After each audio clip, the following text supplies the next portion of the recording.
नारायणास्त्र और अस्त्र त्याग, युद्ध के अंतिम 8 दिन।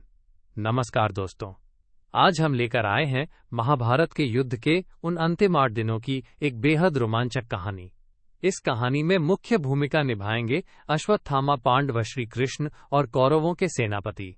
चलिए इस बसे पहले इन पात्रों से परिचय कर लेते हैं ताकि आप कहानी में पूरी तरह डूब सकें। अश्वत्थामा द्रोणाचार्य के पुत्र एक महान योद्धा और विद्वान हैं।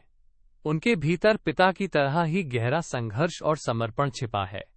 पांडव 5 भाई युधिष्ठिर, भीम, अर्जुन, कुल और सहदेव धर्म के पक्षधर, सत्य और न्याय के प्रतीक हैं।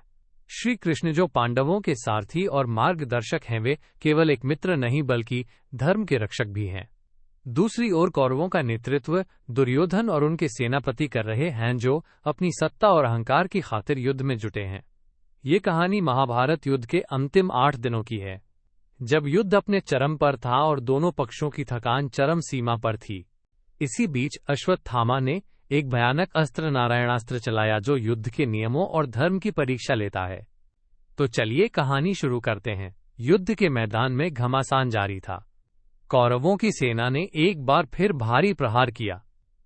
अश्वत्थामा, जो अपने पिता की मृत्यु का बदला लेना चाहता था, ने अपने पास छुपाए हुए सबसे शक्तिशाली अस्त्र नारायणास्त्र को निकाल लिया। कहते हैं, नारायणास्त्र एक ऐसा दिव्य अस्त्र है जो भगवान विष्णु की शक्ति से बना है। इसका उपयोग करने वाला इसे अपने दुश्मनों पर छोड़ देता है और वो अस्त्र अपने लक्ष्य को मारने के लिए अनगिनत तीर छोड़ता है। परंतु इस अस्त्र की एक खासियत थी, जो भी इसे देखे उसे या तो हथियार डाल देना होता है या मृत्यु स्वीकार करनी होती है। इसका मतलब था सीधे टकराव में चलना असंभव। जैसे ही नारायणास्त्र ने अपने तीर छोड़े, पांडवों और उनकी सेना में हड़कंप मच गया। हर कोई अपने हथियार नीचे डालने लगा, वहां तक कि अर्जुन भी असमंजस में था। लेकिन तभी श्री कृष्ण ने अर्जुन को समझाया, धर्म का पालन करो, अपने आप को शांत रखो। इस अस्त्र की ताकत तभी समाप्त हो जाएगी जब हम बिना किसी प्रतिरोध के उसे स्वीकार करेंगे। उद्धरण चिन्ह।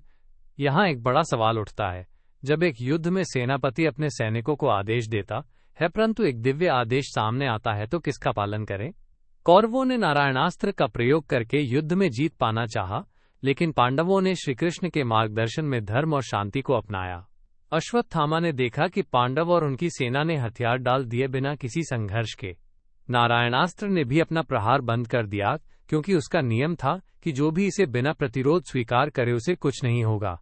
यहाँ से हमें एक महत्वपूर्ण सीख मिलती है, कभी कभी ताकत का जवाब ताकत से नहीं बल्कि धैर्य और बिना प्रतिरोध के देना होता है। युद्ध के मैदान में भी जहां हर कोई लड़ने के लिए तैयार था, पांडवों ने ये दिखाया कि असली शक्ति हिंसा में नहीं बल्कि आत्मनियंत्रण और धर्म पालन में है। अंत में यह भी समझना जरूरी है कि युद्ध के नियम भी समय समय पर बदलते रहते हैं। जब अश्वत्थामा ने नारायणास्त्र का प्रयोग किया, पांडवों ने तुरंत उसके नियमों को समझा और अपनी रणनीति बदली। इसका मतलब है कि युद्ध में सीखना और अनुकूलन करना भी जरूरी है। केवल ताकत पर निर्भर रहना सफल नहीं होता। तो दोस्तों, इस कथा से हमें ये संदेश मिलता है कि जब भी हमें किसी कठिन परिस्थिति का सामना करना पड़े तो आत्मनियंत्रण, धैर्य और धर्म का पालन करना सबसे बड़ी ताकत होती है। और कभी कभी हथियार डाल देना और शांति अपनाना ही सबसे बड़ा विजयी कदम होता है।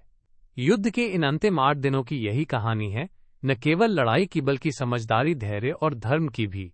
इस कहानी को सुनने के लिए आपका धन्यवाद। अगली बार फिर मिलेंगे महाभारत के किसी और अद्भुत अध्याय के साथ।